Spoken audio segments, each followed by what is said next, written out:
Hello बच्चों, कैसे हैं आप लोग। आपके प्रिय YouTube channel math with Lalla sir में आपका स्वागत है और मैं हूं लल्ला सर। आज हम कक्षा 10 के पॉलिनोमियल्स यानी बहुपद नामक चैप्टर की बात करने वाले हैं। इसके विषय में इसकी डिफिनीशन क्या है, कैसे इसको पहचानते हैं, इसके जीरोज क्या होते हैं, कौन सा पॉलिनोमियल कितनी डिग्री का होता है, इसके विषय में आइए हम बात करते हैं। सबसे पहले ये देखो, पॉलिनोमियल्स यानी बहुपद। ये जो बहुपद है वो हिंदी में लिखा हुआ है।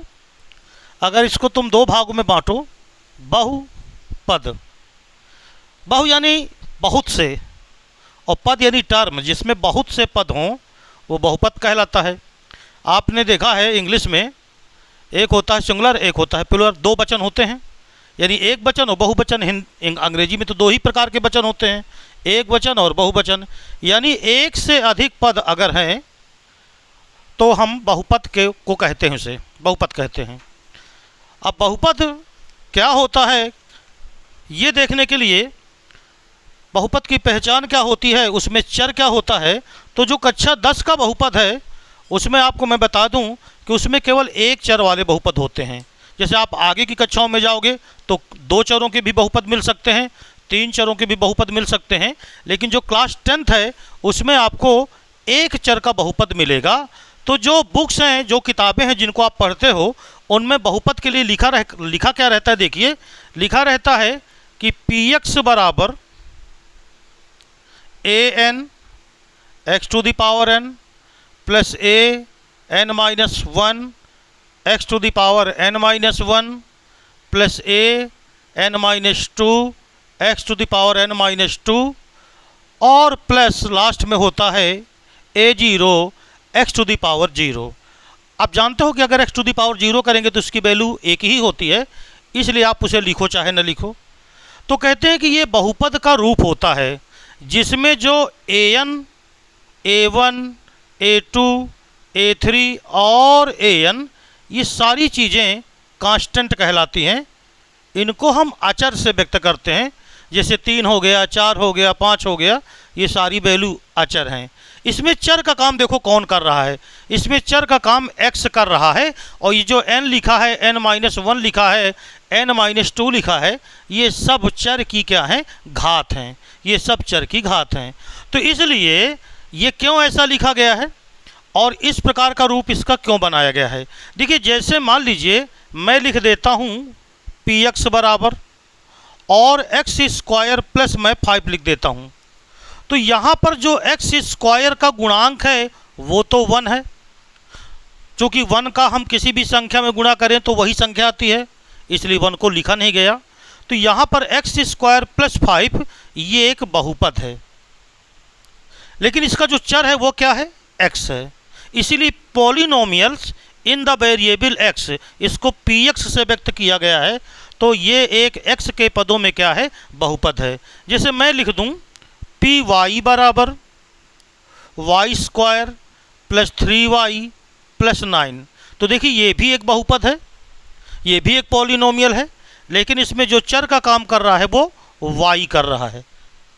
अगर मैं लिख दूं P Z is equal to Z to the power 5 plus Z to the power 4 plus 9 Z square plus 3, ये भी एक पॉलिनोमियल है, लेकिन इसमें जो वेरिएबल है वो कौन है, जेड। तो जो वेरिएबल है उसके पदों में जब हम कोई भी व्यंजक लिखते हैं तो वो पॉलिनोमियल कहलाता है, बहुपद कहलाता है। और बहुपद में आपको ये ध्यान देना है कि उसकी पहचान कैसे करेंगे। तो चूंकि आपके कोर्स में चूंकि एक चर का बहुपद है, तो सबसे पहले तो आपको ये चेक करना है कि जो व्यंजक लिखा गया है उसमें वेरिएबल एक ही होना चाहिए। जैसे मान लो मैं यहाँ पर लिख दूँ कि पी एक्स बराबर x square plus y plus 3x, तो देखिए ये एक चर में बहुपद नहीं कहलाएगा, क्योंकि इसमें दो चर आ गए हैं, x भी आ गया है, y भी आ गया है, इसलिए इसको हम एक चर का बहुपद नहीं कह सकते। अब जैसे मान लीजिए मैं लिख दूं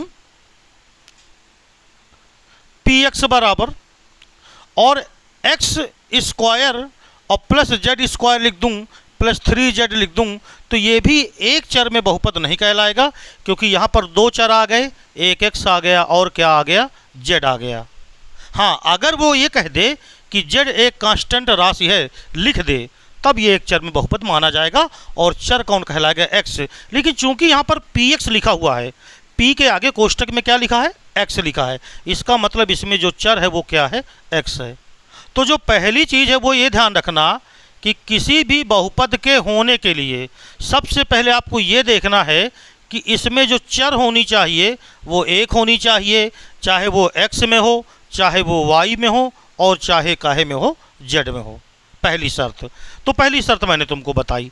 जो दूसरी शर्त है इसकी, चर की घात ये सदैव आपकी नॉन निगेटिव इंटीजर होनी चाहिए, यानी ऋण से इतर, ऋणेतर पूर्णांक होना चाहिए। अब पूर्णांक तीन प्रकार के होते हैं, धनात्मक पूर्णांक, ऋणात्मक पूर्णांक और शून्य पूर्णांक। तो ऋणात्मक पूर्णांक नहीं होना चाहिए।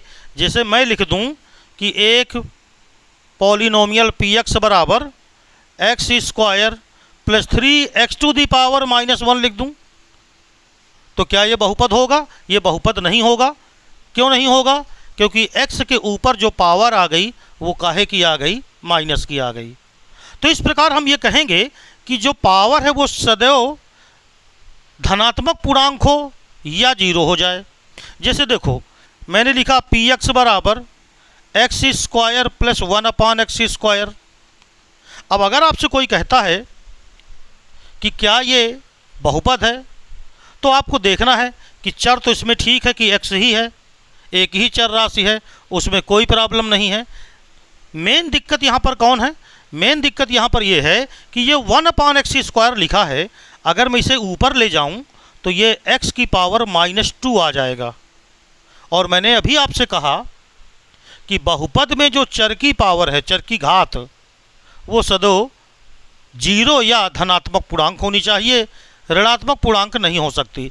अब आपसे कोई कहे कि px = x प्लस √x, क्या ये बहुपद है?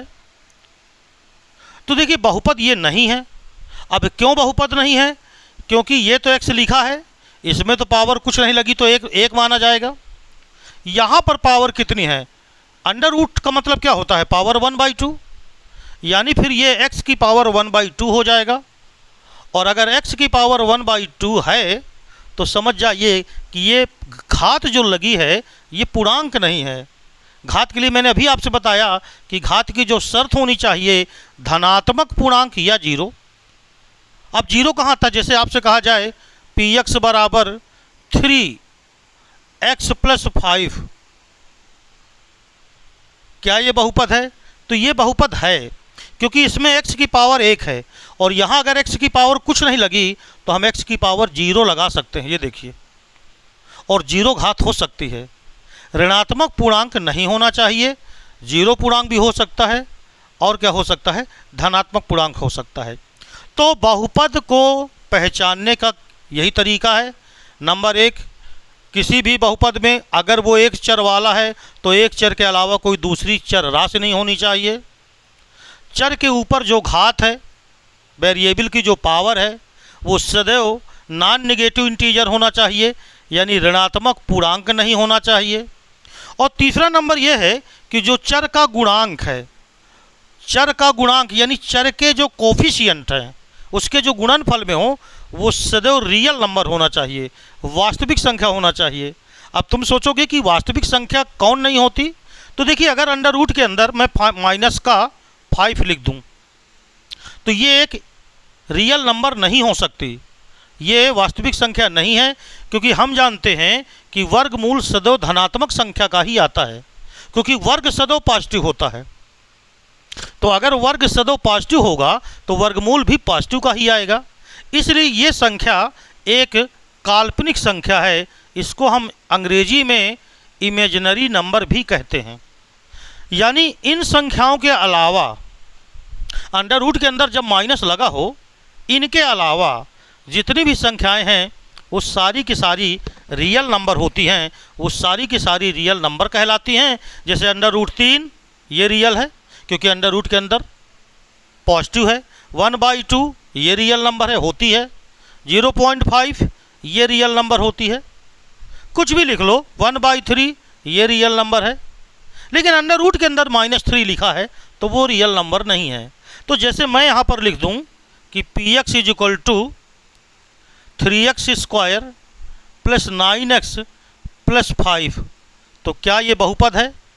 तो बहुपद की पहचान के लिए एक ही चर राशि आपको दिख रही है, वो है x। x के अलावा कोई चर राशि नहीं है, पहली शर्त पूरी। चर की पावर देख लो, यहाँ 2 है, यहाँ 1 है, और यहाँ पर कुछ नहीं है तो 0 मान लो। तो ये पावर हो सकती है, क्योंकि जो चर की घात है वो ऋणात्मक पूर्णांक नहीं होनी चाहिए, ये भी शर्त पूरी हुई। चर का गुणांक x² का गुणांक 3 है, x का गुणांक यहाँ कितना है? 9 है। ये 3 भी रियल नंबर है और 9 भी कैसी संख्या है? रियल नंबर है। तो इस प्रकार हम ये कह सकते हैं कि यह क्या है? एक बहुपद है। तो बहुपद को पहचानने की जो शर्त है वो मैंने आपको बता दी।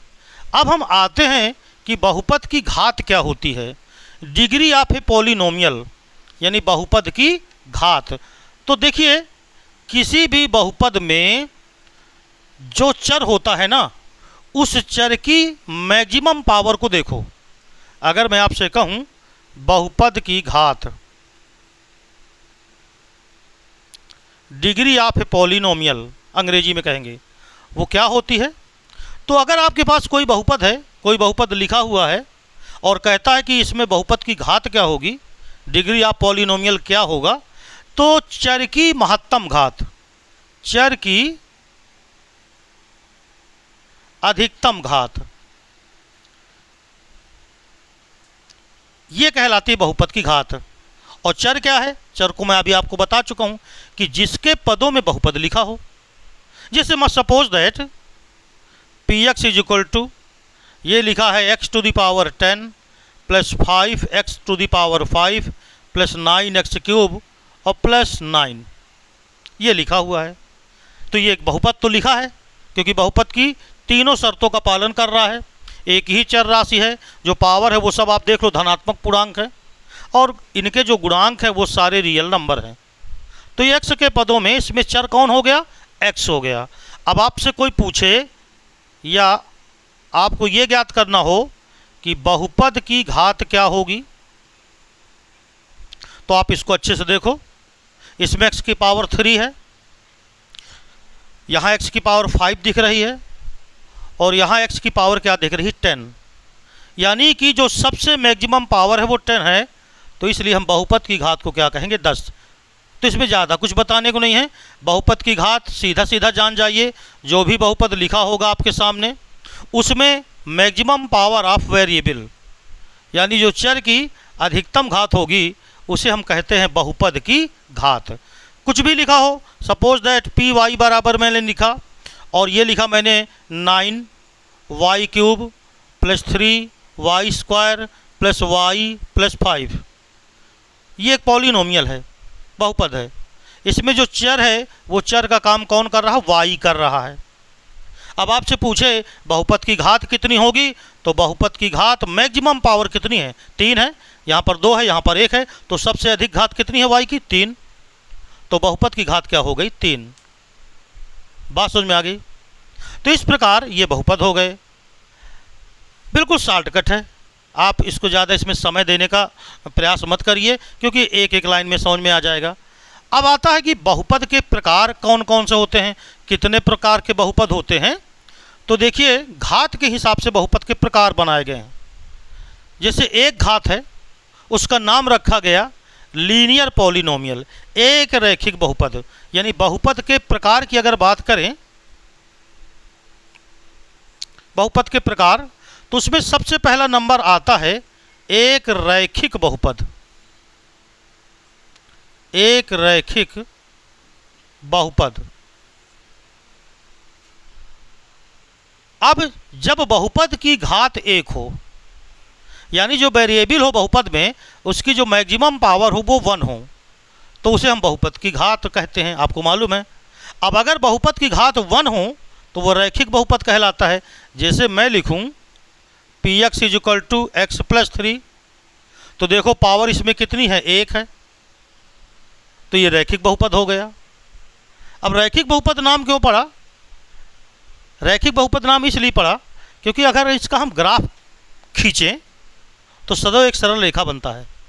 यानी रैखिक बहुपद का ग्राफ अगर आप किसी तल पे खींचते हो तो वो एक स्ट्रेट लाइन आती है, इसलिए इसका नाम रैखिक बहुपद पड़ा। यानी कि हम अगर इसे कहें कि रैखिक बहुपद किसे कहते हैं, तो जब बहुपद की जो घात है वो बराबर कितनी हो, 1 हो। तो यदि बहुपद की घात बराबर 1 तो बहुपद क्या होगा, रैखिक बहुपद। इस प्रकार द्विघात बहुपद है। अब सब आप नाम से जान जाएंगे। इसको क्वाड्रेटिक पॉलिनोमियल कहते हैं अंग्रेजी में, क्वाड्रेटिक पॉलिनोमियल, द्विघात बहुपद। अब इसमें बहुपद की घात कितनी होनी चाहिए, 2 होनी चाहिए। तो बिल्कुल आसान तरीका है, यदि बहुपद की घात है 2 तो द्विघात बहुपद, 1 है तो रैखिक बहुपद, 3 है तो त्रिघात बहुपद, 4 है तो चतुर्थ घात बहुपद। इस प्रकार इनके नाम आते हैं। जैसे मान लीजिए मैं यहाँ लिख दूँ पी वाई बराबर वाई स्क्वायर प्लस 6y और प्लस लिख दूँ मैं यहाँ पर 5। ये एक बहुपद है। इसमें चर कौन है, y है। y की पावर कितनी है, 2 है। तो ये कैसा बहुपद हो गया, द्विघात बहुपद हो गया। इसी तरह आ जाते हैं त्रिघात बहुपद। तो अब आप खुद बताओ त्रिघात बहुपद किसे कहेंगे? ऐसा बहुपद जिसकी घात कितनी हो, 3।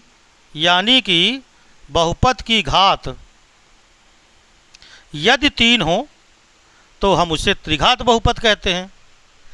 कुछ भी उदाहरण आप लिख सकते हो, पी एक्स बराबर x cube plus 6x square plus 9x minus 3। ये लीजिए 3 घात का बहुपद हो गया, त्रिघात बहुपद हो गया। इसमें जो x की पावर है मैक्सिमम पावर वो 3 है, तो बहुपद की घात क्या होगी, 3। और अगर बहुपद की घात हो गई 3 तो नाम क्या हो गया, त्रिघात बहुपद। ऐसे ही अगर बहुपद की घात 4 हो तो चतुर्थ घात नाम हो गया। फिर इसके बाद उसने कहा बहुपद के और प्रकार, एक पदी बहुपद।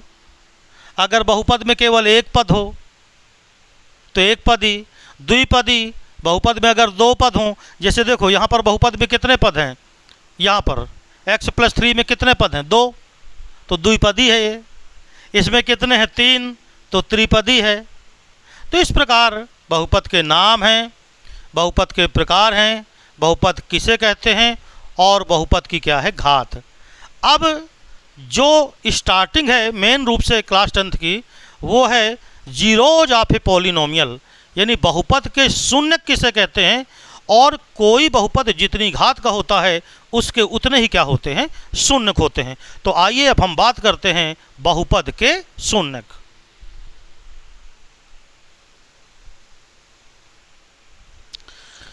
बहुपद के शून्य के पहले किसी बहुपद की वैल्यू ऑफ ए पॉलिनोमियल क्या होती है। देखो जैसे मान लीजिए मैंने एक यहाँ पर पी एक्स लिखा और ये पॉलिनोमियल लिखा है 2x स्क्वायर माइनस 3x और माइनस 2। ये एक पॉलिनोमियल है और कहे x बराबर 1 पर इसका वैल्यू बताओ। यानी x बराबर 1 पर मान ज्ञात करना है, इस बहुपद का मान क्या होगा x बराबर 1 पर। तो हम करते क्या हैं कि जो x बराबर 1 पर मान ज्ञात करना है तो x की वैल्यू को 1 रख देते हैं। यानी कि x बराबर 1 पर इस बहुपद का जो मान होगा वो P1 होगा। यानी x की जगह पर क्या रखो, 1 रखो। तो जब x की जगह पे 1 रखा तो ये 2 × 1 का स्क्वायर आया, माइनस 3 × 1 और माइनस कितना 2, तो 1 का स्क्वायर 1 होगा। यानी ये तो आ गया 2 माइनस 3 माइनस 2 और ये कैंसिल हुआ तो आंसर कितना आ गया 3।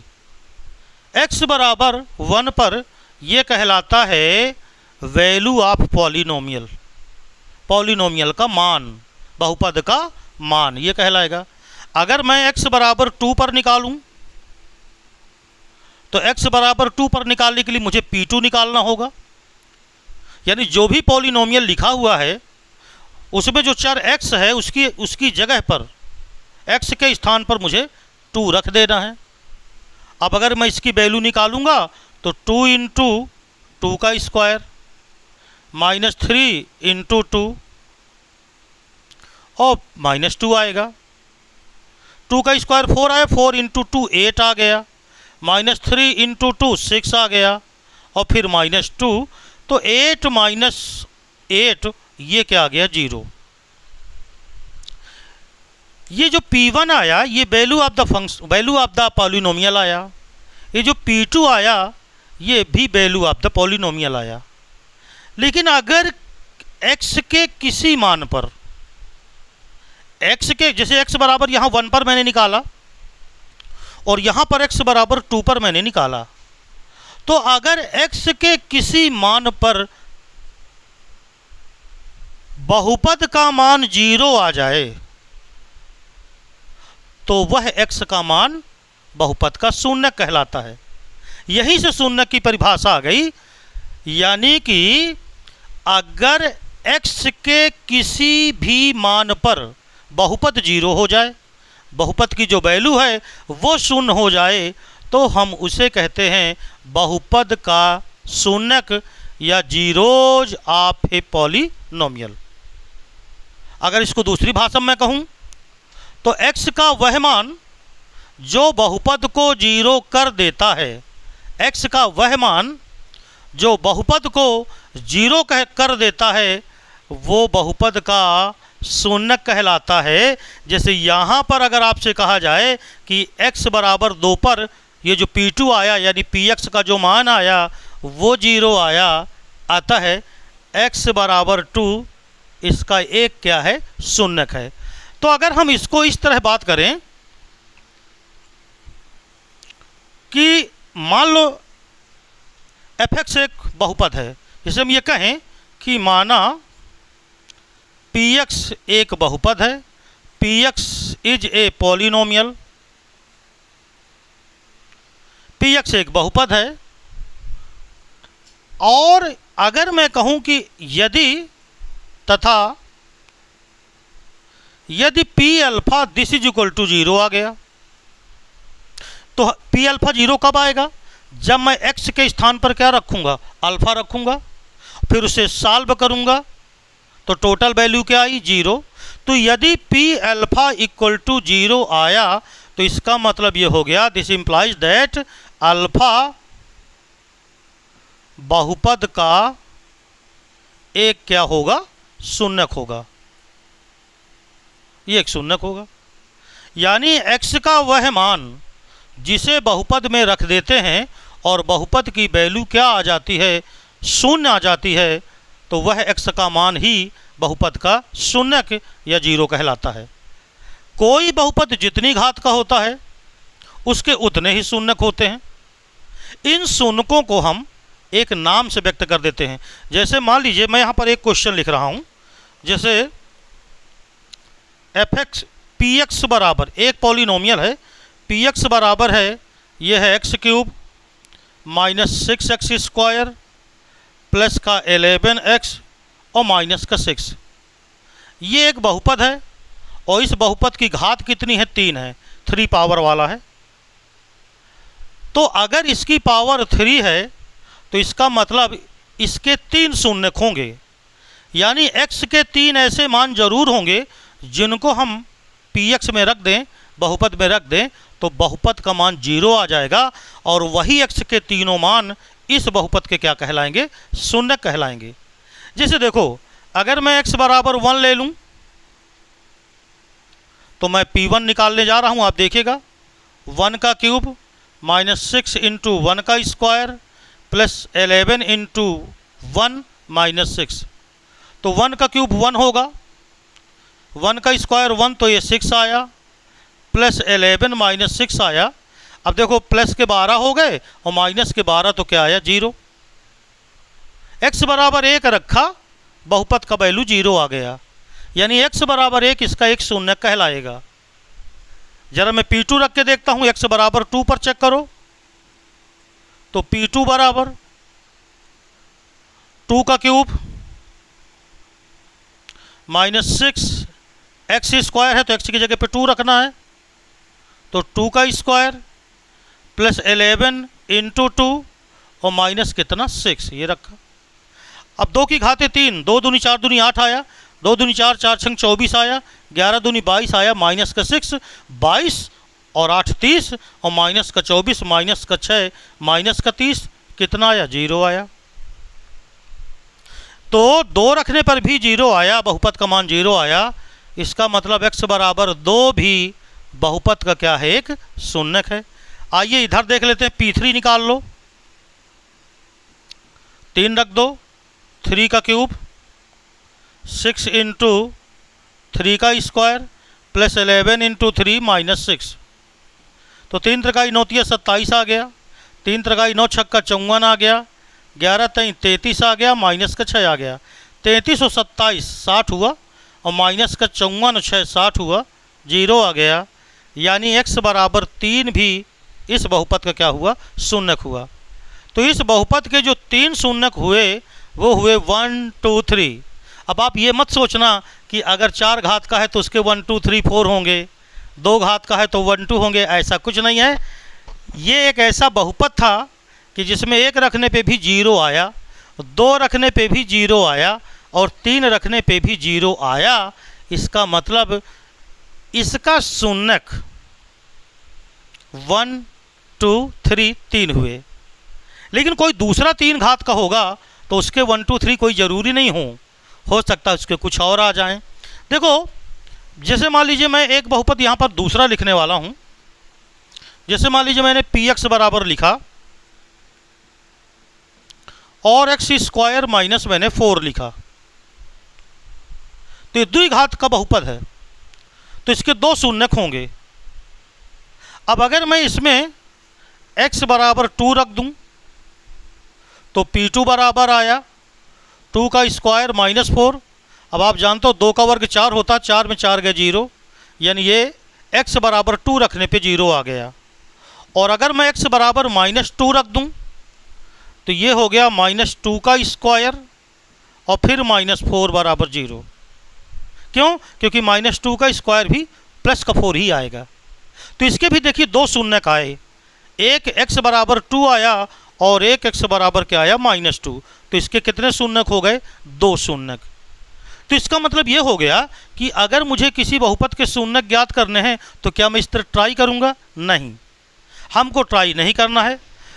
अगर किसी बहुपद का शून्यक ज्ञात करना है तो उस बहुपद को आप 0 के बराबर रख दीजिए और जब आप सॉल्व करके x की वैल्यू निकालोगे तो जो x की वैल्यू आएंगी वही बहुपद के क्या कहलाएंगे शून्यक कहलाएंगे। जैसे देखो यहाँ पर मैंने तुम्हें बता दिया था कि px बराबर एक्स स्क्वायर माइनस 4 के 2 शून्यक थे, एक 2 था और एक क्या था माइनस 2।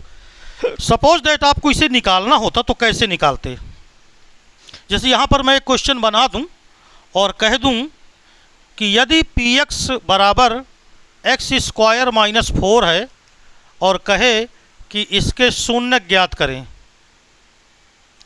इसके शून्यक ज्ञात करें, तो अगर आपको इसका शून्यक ज्ञात करना है तो इसका मतलब है आप इसको 0 के बराबर कर दीजिए और सॉल्व करिए।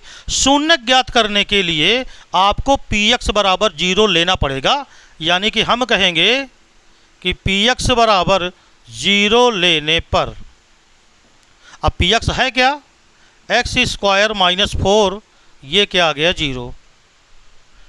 इसका मतलब एक्स स्क्वायर बराबर कितना आ गया 4, तो ये आ गया x बराबर √4 मगर प्लस का भी माइनस का भी, तो 4 का वर्गमूल 2 होता है तो प्लस का भी और माइनस का भी। तो इस प्रकार x की 2 वैल्यू आई, एक आया प्लस का 2 और एक आ गया माइनस का 2 और शून्यक हो गए आपके 2 और माइनस 2।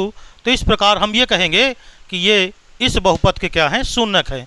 तो किसी भी बहुपद का अगर आपको शून्यक ज्ञात करना है तो शून्यक ज्ञात करने के लिए सबसे पहले आपको बहुपद को 0 के क्या रखना होगा बराबर करना होगा।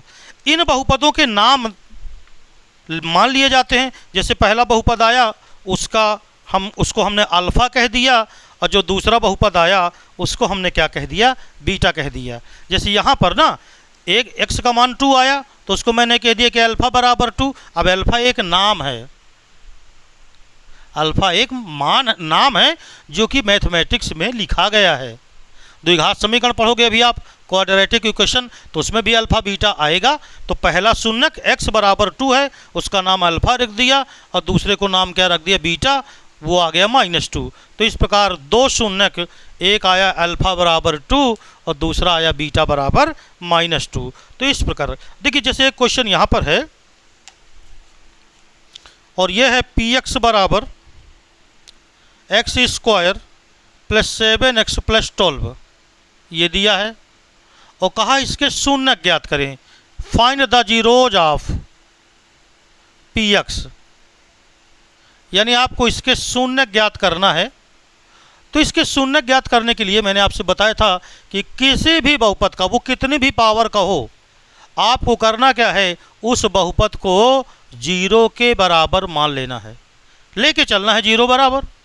तो अगर आप px को क्या लेके चलो, 0 के बराबर लेके चलोगे, तो ये आएगा x² + 7x + 12, this is equal to 0। अब देखो, क्लास 9th में जो तुमने गुणनखंड पढ़ा था वो कितना यहाँ पर उपयोगी है।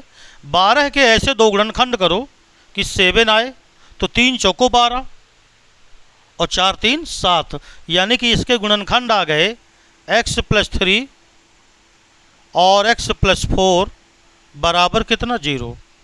तो x + 3 इंटू x + 4, ये 0 के बराबर आया। अब यदि मैं x + 3 को 0 करूं तो x = -3 आएगा, और यदि x + 4 को 0 करूं तो x = -4 आ गया। तो x के जो ये दोनों वैल्यू आई, एक आया -3 और एक आया -4, ये दोनों कहलाते हैं बहुपद के शून्यक, पॉलिनोमियल ऑफ, वो जीरोज ऑफ ए पॉलिनोमियल। तो इस प्रकार शून्यक किसे कहते हैं, शून्यक को कैसे निकाला जाता है, इसकी जानकारी मैंने आपको दिया। अब अगले वीडियो में हम बात करेंगे कि किसी भी बहुपद के शून्यक और उनके गुणांकों के बीच में रिलेशनशिप क्या है, संबंध क्या है। तो उम्मीद करेंगे कि ये वीडियो आपको बहुत ही लाभदायक होगा और पसंद आएगा। नमस्कार।